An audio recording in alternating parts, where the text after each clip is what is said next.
Olá pessoal, boa tarde. Saí de Caxias hoje de tarde torcendo para aqui estar mais fresco. Não estava. É igual Caxias. Brincadeira. Para não dizer igual, eu saí de casa com 25, cheguei aqui com 27. Até um pouquinho pior. Né? Então, querem se refrescar? Vamos a Caxias, dá 2 graus mais frio. Tá? Mas fiquem tranquilos com isso. É um prazer estar aqui com vocês mais uma vez. Se tudo der certo, vai ser a última vez que eu vejo vocês em 2018, né?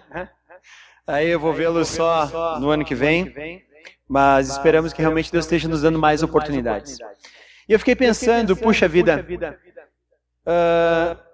será que eu faço uma mensagem para a gente encerrar bem o ano? Ou uma que seja uma motivação para nós iniciarmos bem o ano? Então, eu escolhi a segunda opção. Meu desejo para vocês, para 2019, é que vocês entendam realmente o Evangelho na sua condição plena. E para entender Evangelho, a gente tem que trabalhar um pouquinho com essa palavra. Afinal de contas, a gente fala Evangelho, o que é Evangelho? Pergunto para você, o que é Evangelho? Talvez você possa dizer o seguinte, Evangelho eu já sei, é aqueles 4 livros que iniciam o Novo Testamento. No Evangelho, não chama Evangelho aqueles livros? É verdade, chama-se Evangelho. Mas se você for olhar o nome correto do livro, ele é grande, a gente resume quando a gente fala Evangelho. O nome do livro é Evangelho segundo, e aí vem o nome do autor, Mateus, Marcos, Lucas e João. Então, peraí, esses caras interpretaram o que é o Evangelho. Isso, o livro deles não é um Evangelho, embora a gente chame de Evangelho, mas nesses 4 livros, eles dando o Evangelho. Ok, então não conseguimos muitas respostas para a nossa missão de entender o que realmente é o Evangelho. Então vamos atrás do que é realmente o Evangelho e nós temos que trabalhar com essa palavra chamada Evangelho. A palavra que foi traduzida, ela foi latinizada, ela vem do grego e em grego Evangelho não significa só coisas religiosas. Interessante. Nós tomamos posse dessa palavra porque para nós ela tem tudo a ver com o que queremos. Então os gregos já usavam a palavra evangelion e eles usavam essa palavra sempre que eles tinham uma boa notícia. Essa é a tradução correta da palavra evangelho. Boa notícia. Boas novas. Ok. Então vamos lá, Evangelho significa boa notícia. Então, se nós entendermos o Evangelho da forma correta, nós temos que entender então que o Evangelho nos dá, ou naqueles 4 livros escritos por Mateus, Marcos, Lucas e João, nós temos uma boa notícia. Isso, exatamente. Mas que boa notícia é essa? Qual é a boa notícia que nos trazem e narram Mateus, Marcos, Lucas e João? Para isso, nós vamos precisar voltar para o Antigo Testamento e quero te convidar a abrir no texto do profeta Isaías. Abra aí a sua Bíblia. Lá em Isaías. Nós vamos olhar o capítulo 40 do livro de Isaías, tá? Isaías, capítulo 40, e eu vou pensar apenas os versículos 9, 10 e 11 do capítulo 40 do livro de Isaías, tá bom? Todo mundo abriu? Você lê na tua versão. Eu estou com uma versão que estava na minha casa.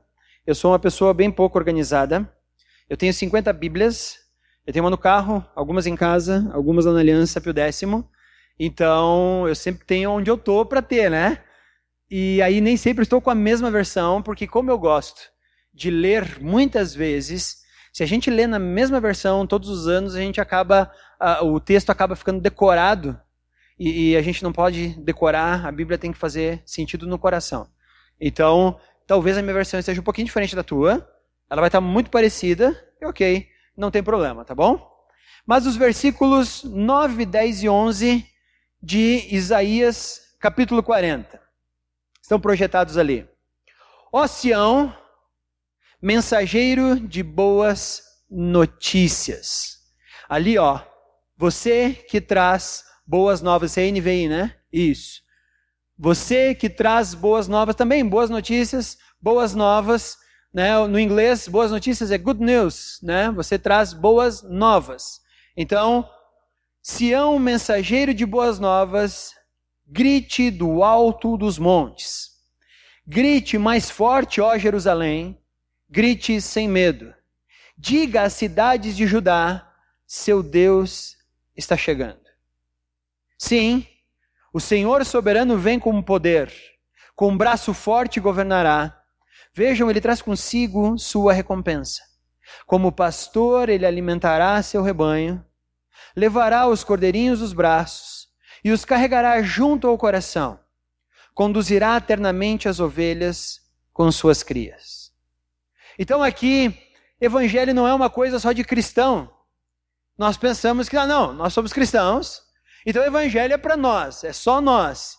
E aqui você vê Deus dizendo para Judá, a nação de Judá, grite do alto do monte. Se você olhar a parte alta de Jerusalém, lá se chama Monte Sião. Esse Monte Sião era um lugar alto, e ele diz então, grite de cima desse monte. O que eles deveriam gritar? O que eles deveriam gritar, pessoal? Quais boas novas eles estão trazendo? Deus está chegando. Seu Deus está chegando. Então o evangelho significa que Deus veio. É isso que narra Mateus, Marcos, Lucas e João. Deus veio. O que eu acho legal nisso é que nós temos um Deus tão maravilhoso que ele sabia que precisava fazer e precisava vir. Nós recém comemoramos o Natal, né? Vocês tiveram uma celebração de Natal? Lá do 10º também teve. O pessoal fez um teatrinho, o Fofo deu um estudo, foi muito legal. Mas nós comemoramos que Deus veio. Mas aí fica a pergunta, Deus não podia ter vindo glorioso, com todo poder? Por que ele vem em um bebê? Por que essa história de Deus vir habitar no mundo como um bebê? Estranha essa história. Ela não faz sentido. Se você parar para imaginar, você já deve ter frequentado escola, talvez alguns ainda frequentem. Aulas de história se estuda muitos povos. Antigamente, pelo menos, era assim. Eu não sei como é que se estuda hoje história na faculdade, nas escolas, mas na minha época você estudava o progresso civilizatório. Aí vem aquela história, se chamava de pré-história, quando não existia a escrita. Aí surge a escrita, surgem as primeiras civilizações, Oriente Médio, aí você estudava o Egito, você estudava os medos, os persas, os babilônicos, os fenícios. Depois você ia expandindo e você ia, então a história ela fazia um sentido na ideia de estudar o desenvolvimento das civilizações. E cada civilização tinha um Deus. Se você parar para pensar, cada civilização tinha a sua mitologia e tinha o seu Deus. Então os egípcios tinham, os persas tinham, os gregos tinham, os romanos tinham, copiado dos gregos com nomes diferentes, mas ok. Sempre foi havendo a figura divina. Mas aí eu te pergunto, quando você estuda a história das religiões, qual é a relação que as pessoas tinham com aquilo que elas chamavam de divindade? Como é que era? Gerar por medo, gerar uma coisa terrível. Os gregos, por exemplo, antes dos deuses da mitologia grega, eles tinham uma ideia de quando ouviam um trovão nos céus, era porque a carruagem de algum deus estava passando por ali. Então eles escutavam ali, tá passando um deus, fica quietinho, não vai falar bobagem agora, se ele resolver parar, te escutar, a coisa vai ficar feia para o nosso lado. Então havia toda uma reverência. O ser divino era sempre alguém assustador, ameaçador, capaz de julgar, e era sempre alguma pessoa que estava no céu dizendo assim, se não fizerem como eu quero, eu acabo vocês como formigas. Mas não foi assim que Deus resolveu se revelar para nós. Por quê? Porque esse Deus é assustador. Esse Deus que julga, mata, esse enorme ser que está lá no céu, julgando todas as ações que eu faço, dizendo que é certo e errado, e se eu fizer errado ele me esmaga, esse Deus é assustador. Quem de nós quer ter um relacionamento com esse Deus? Ninguém. A gente só quer dar para ele o que ele quer para não encher a nossa paciência e deixar a gente viver a nossa vida. Por isso que também tinha-se a ideia de dar oferendas e ofertas para esses deuses, para eles se acalmarem lá, eu não sei porquê, mas todo Deus é meio brabo. Então dá logo alguma coisa que eles querem e nós eliminamos esse julgamento que ele vai fazer sobre nossas vidas. Não é assim com o Deus de Israel, não é assim com o Pai de Jesus Cristo. Por quê? Porque esse mesmo Deus acabou de dizer para Jerusalém, anuncia que eu estou chegando. E aí fica aquela esperança, os profetas falam que Deus ia vir, e vem toda a esperança que os judeus têm no Messias, até que de repente ele vem, e quando eles olham, e os judeus olham para Jesus, eles dizem, esse é o Messias? É esse cara aqui? Não, gente, esse aqui é louco, esse aqui não faz parte, como vamos acreditar nesse Messias? Porque Deus precisava vir de uma forma não amedrontadora para poder ter um relacionamento conosco. Essa é a boa nova, esse é o Evangelho. Alguém aqui já criou peixe? Não de açude, claro, aqueles pés que paguem. Alguém aqui já teve um aquáriozinho em casa, aquele dos peixinhos coloridos e tal, bonitinhos, né? Como é que é criar peixe? Você bota lá um aquário, aí você tem que botar água dentro. Mas não é só isso. Você tem que cuidar da temperatura em que a água está sendo colocada. Por quê? Porque os peixes vão morrer se estiver muito frio ou muito quente. Tá, então você controla a temperatura com um termômetrozinho e ali você tem já uma maquininha que vai te ajudar a controlar a temperatura da água. Isso basta? Não, não basta. Você tem que controlar o pH, se ele estiver muito ácido, se ele estiver alcalino, depende de como estiver esse pH, você vai matar o peixe ou não. Ok? Basta isso? Não, você tem que dar comida. Quando você está com esse ambiente todo pronto, você coloca os peixinhos lá. E aí tem que ter uma bombinha colocando oxigênio na água, caso contrário os peixes não vão poder sobreviver. Então olha o trabalho que você tem para montar um aquário, certo? Aí você aprecia, você bota esse aquário num lugar legal, para escutar o barulhinho, para ver os peixes ali. E aí você vai chegar perto do aquário. O que acontecia quando eu chegava perto do meu aquário? Os peixes iam todos para o fundo. Todos para o fundo. Aí eu saía, voltava lá, assistindo minha televisãozinha, eu olhava eles lá, vou dar mais uma chegadinha. Eles iam todos para o fundo. Botava uma comidinha em cima e eles ficavam no fundo. Saía de perto, eles vinham lá e comiam. Qual que era o problema? Para eles, eu era uma figura ameaçadora. Eu estava batalhando para deixar a água na temperatura ideal, o pH da água do jeito que é específico para eles. Eu estava ali me esmerando para limpar de vez em quando o aquário e tudo mais, mas eles não entendiam que eu era o benfeitor do negócio. Eles entendiam apenas, está vindo aquela figura ameaçadora, pro fundo, galera, que lá ele não pega a gente. E eles ficavam lá no fundo. Por isso que Deus não vai abrir esse céu que nós estamos vendo aí com uma mão, botar a cara para nós vermos, porque caso contrário, nós iríamos morrer de medo. Mas Deus quer se relacionar conosco. Então como é que Deus vai fazer para ter uma relação com a gente? Ele vai vir na figura menos ameaçadora que pode existir na Terra. Qual é essa figura? Um bebê. Quem aqui tem medo de bebê? A gente tem medo do que eles fazem. A gente tem medo de trocar as fraldas. A gente tem medo do choro de noite. A gente tem medo de um monte de coisa. Mas o bebê não. Você já viu como é que a gente faz com o bebê em geral? Tem um bebê, bolinho ao redor. Todo mundo quer dar umas piadinhas para ver como é que é esse neném. Todo mundo fica meio bobo, fazendo um monte de careta, sons esquisitos, que se você estivesse fazendo na frente de outra pessoa, alguém ia dizer, meu Deus do céu, quem é esse doido? Tinha, anos 80, um filme chamado Olha Quem Está Falando. E foi legal a hora que a avó vê o bebê, ela faz esses sons e tal, e aparece na cabeça do bebê, quem é essa velha louca? É mais ou menos assim. É mais ou menos assim. O bebê atrai. Então o que Deus disse? Deus disse, venham a mim. Olhem, eu não sou perigoso. Eu não quero o mal de vocês. Olhem para mim. Podem tocar. Eu sou de carne e osso. Eu choro. Eu tenho fome. Eu preciso de uns cuidados. Eu preciso aprender a caminhar.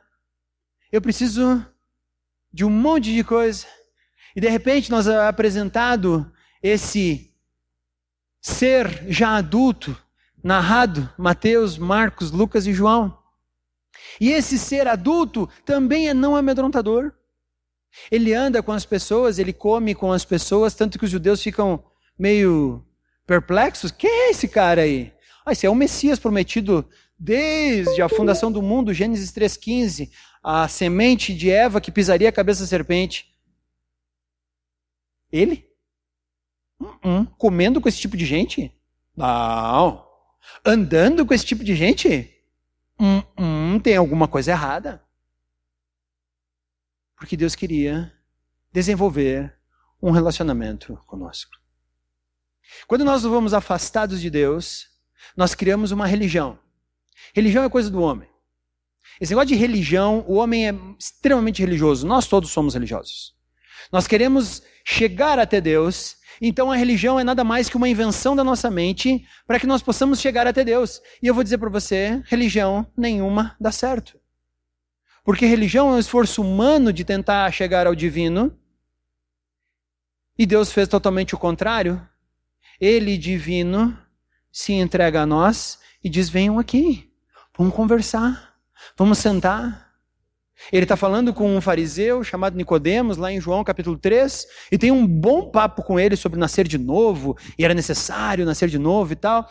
Capítulo 4 de João, ele já está num poço, passa uma mulher samaritana e ele diz: me dá água, e ela fica espantada, um judeu me pedindo água para uma samaritana, esse negócio não está certo. Ele diz: me dá água. Se você soubesse que água eu tenho, você ia pedir água para mim. E aí rola um papo muito legal sobre ele ser a água da vida. E essa mulher sai impactada e começa a falar para outras pessoas dizendo: eu acho que eu vi o Messias, tá? Como tu viu o Messias? Ele acabou de me pedir água ali no poço. Não pode. Por isso que ser cristão, mas ser cristão de verdade, não uma religião cristã, é tão absurdo. Porque é desenvolver um relacionamento de amizade com o ser divino. Aquele que do céu manda seu filho e diz: podem tocar nele, podem mexer nele, aprendam dele, escutem o que ele diz, porque eu estou falando por meio dele, eu estou no meio de vocês com ele. Matem-no, porque só assim vocês terão comunhão comigo. Então, às vezes a gente se engana com algumas coisas do Evangelho. Algumas pessoas dão ênfase demais na cruz. Mas a cruz não é o Evangelho. Ela faz parte do Evangelho. Algumas pessoas gostam da graça. Puxa, então vivemos na graça. E eu vou dizer para você, a graça não é o Evangelho, mas o Evangelho tem graça.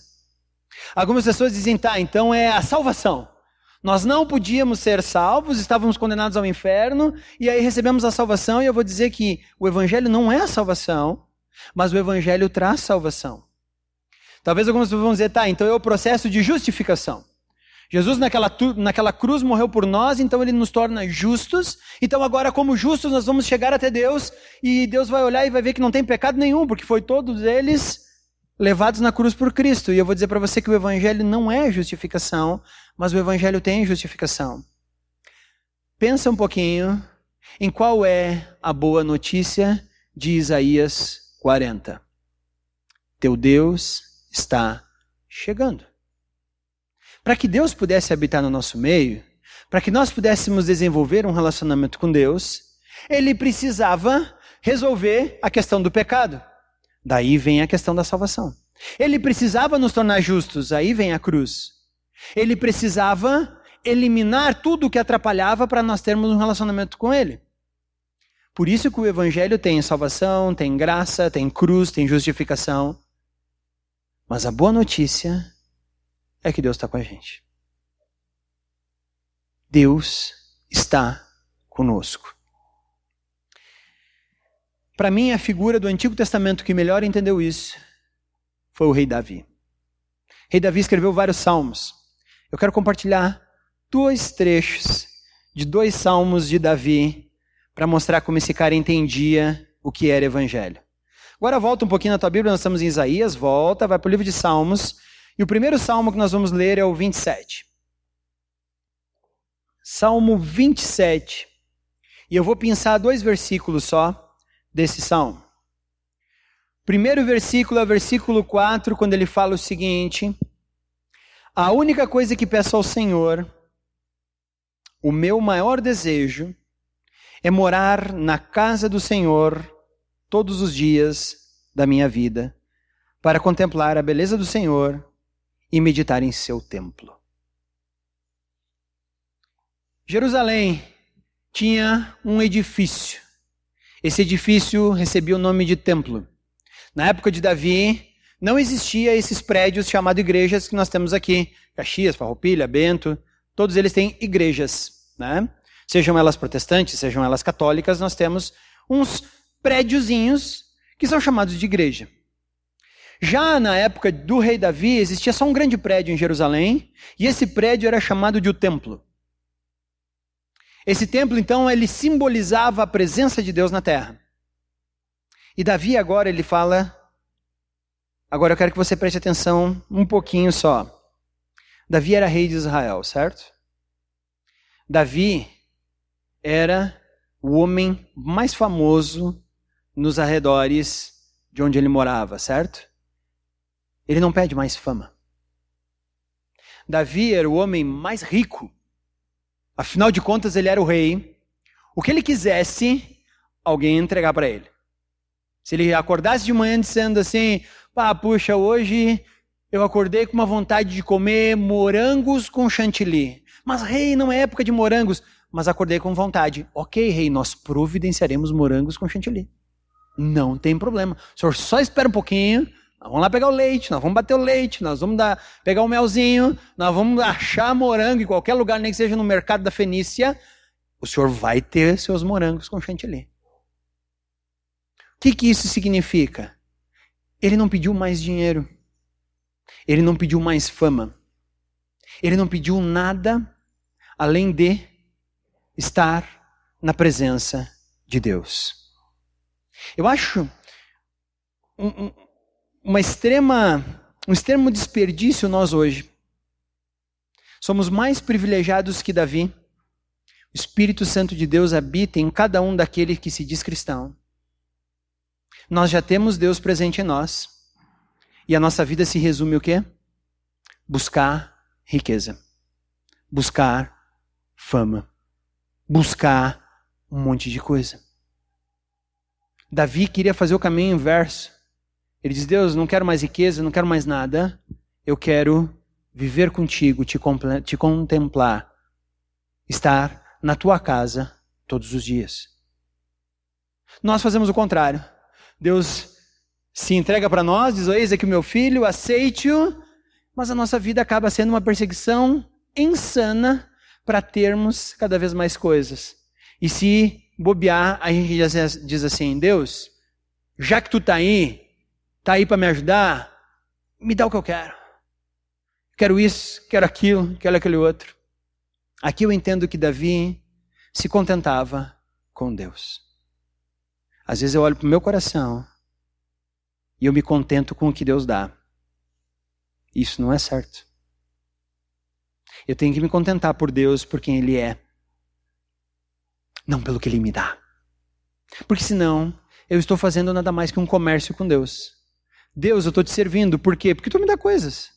Tu me dá coisas legais. Diga, tu não quer ir para lá? Não, eu não quero, quero ficar aqui. Por que tu quer ficar aqui? Porque tu me dá coisas. Foi essa acusação que Satanás fez para Deus, dizendo que Jó adorava a Deus. Por quê? Porque Deus dava tudo que Jó queria. E hoje eu vejo nós tentando fazer o mesmo comércio, a mesma barganha com Deus. Nós todos. Esse cara aqui entendeu uma coisa, e o mais legal é que Deus responde esse desejo de Davi. Se você abrir em Apocalipse, o último livro da Bíblia, o encerramento que João vê é lá no céu, uma festa onde está Deus e o Cordeiro brilhando para sempre, e ao redor deles todas as pessoas que confiaram no seu plano. Isso significa o quê? Davi entendeu aquilo que no final vai acontecer. Então a casa de Deus, ela não pode ser erguida por paredes, ela não pode ter um teto humano, embora possa ser uma representação da casa de Deus quando estamos aqui reunidos. Mas Davi ansiava pelo céu, e é o céu que ele vai ganhar, porque ele ansiava estar na presença de Deus. E Apocalipse termina com todos os que confiaram em Deus desfrutando lá no céu. O versículo 8 ele fala: meu coração ouviu tua voz dizer, venha e entre na minha presença. E meu coração respondeu, Senhor, eu irei. Versículo 8 do mesmo Salmo 27. Venha e entre na minha presença. Meu coração ouviu e disse, claro que eu vou. É isso que eu quero. Primeira pergunta para nós balizarmos nosso ano 2019. Você tem sede de Deus como esse cara tem sede de Deus? Será que nós temos sede de Deus como Davi tinha sede de Deus? Ou a gente gosta de brincar de religião? A gente gosta de ir lá fazer algumas coisas que pedem para a gente fazer. Se é para levantar a mão, levanta a mão. Se é para sentar, senta. Se é para ajoelhar, ajoelha. Se é para dar um dinheiro, dá. Se é para, fazer orações, 1 hora eu vou lá e oro. Mas basta, não me pede mais nada que isso. Isso é brincar de religião. Andar com Deus é como Davi. Eu tenho sede. Quero beber tudo. Salmo 63, também escrito pelo próprio Davi. Mais algumas palavras interessantes dele aqui. Versículo 1 e 2. Ele fala, ó Deus, tu és meu Deus. Eu te busco de todo o coração. Minha alma tem sede de ti. Todo o meu corpo anseia por ti, nessa terra seca, exausta e sem água. Senhor, eu te busco de todo o coração, porque eu tenho sede de ti.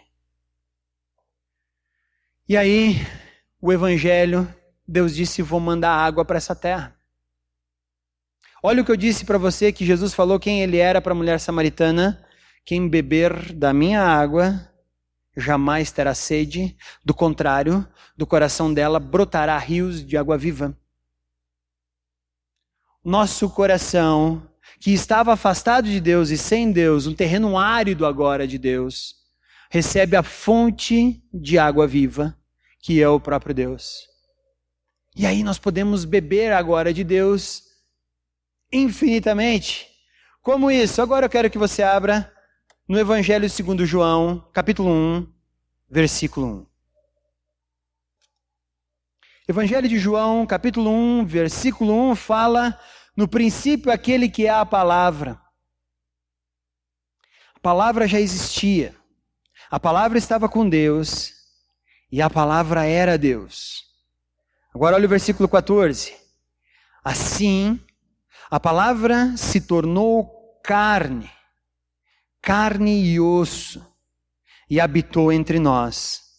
Ele era cheio de graça e verdade, e vimos a sua glória, a glória do Filho único do Pai.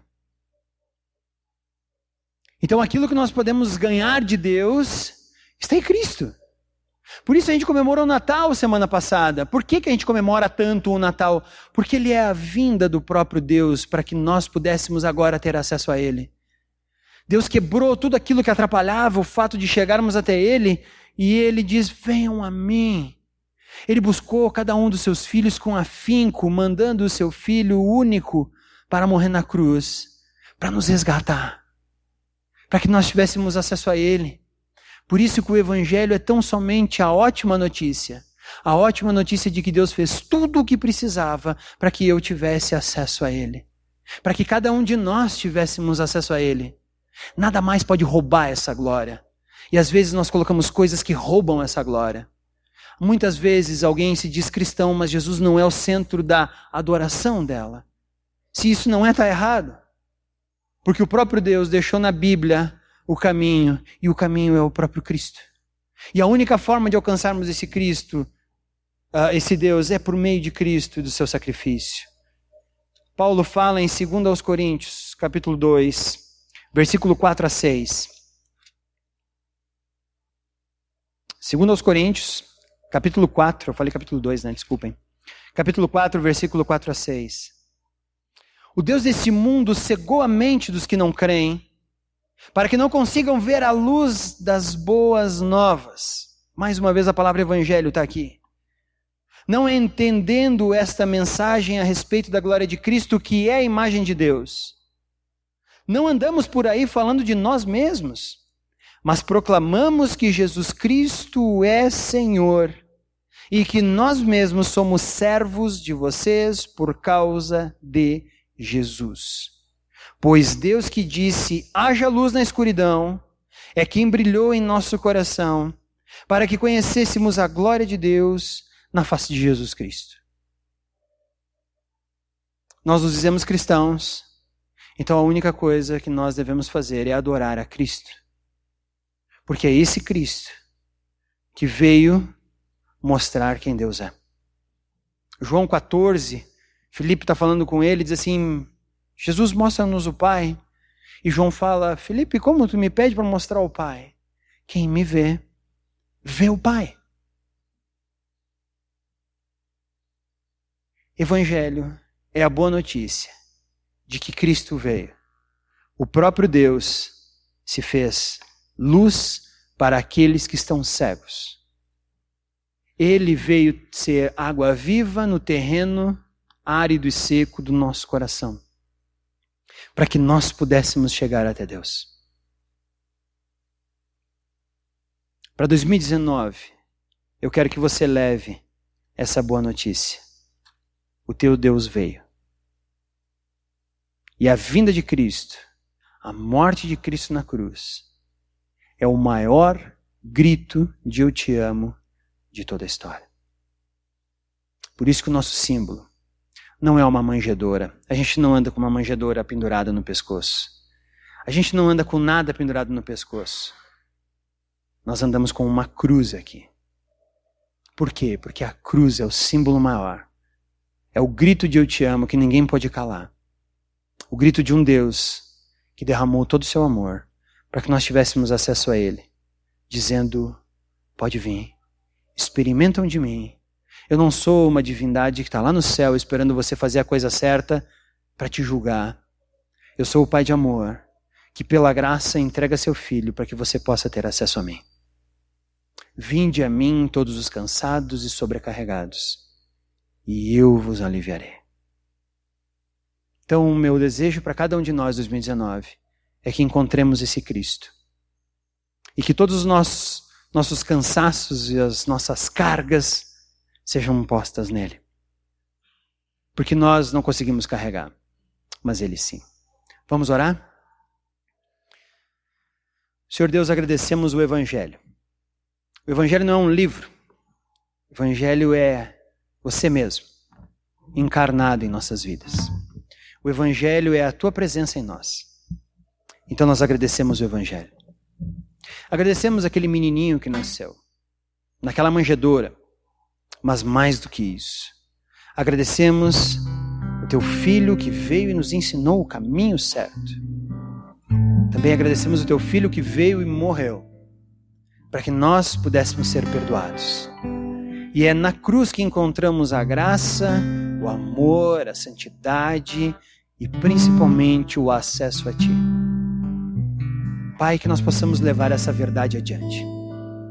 Porque o mundo aí fora muitas vezes não sabe que existe um Deus que está esperando de braços abertos para recebê-los e para torná-los seus filhos. Como João 1,12 fala, aqueles que o receberam, a esses deu-lhes o privilégio de serem chamados filhos de Deus. Então, Pai, que a tua luz que veio ao mundo e é capaz de nos tornar filhos de Deus, também seja o grande motivador para nós irmos lá fora e levarmos essa verdade. Obrigado, Pai, porque Tu és o Evangelho. Em nome de Cristo agradecemos isso. Amém.